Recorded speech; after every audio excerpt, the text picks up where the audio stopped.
Ooh, yeah, check out this console table right here. This is a very sexy console table, if I must say so myself.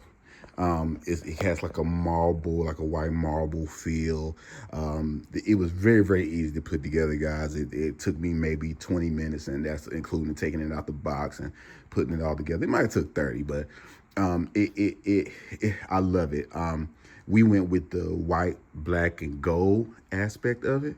You see my wife and I in the picture, but we went with we went with that to add to it.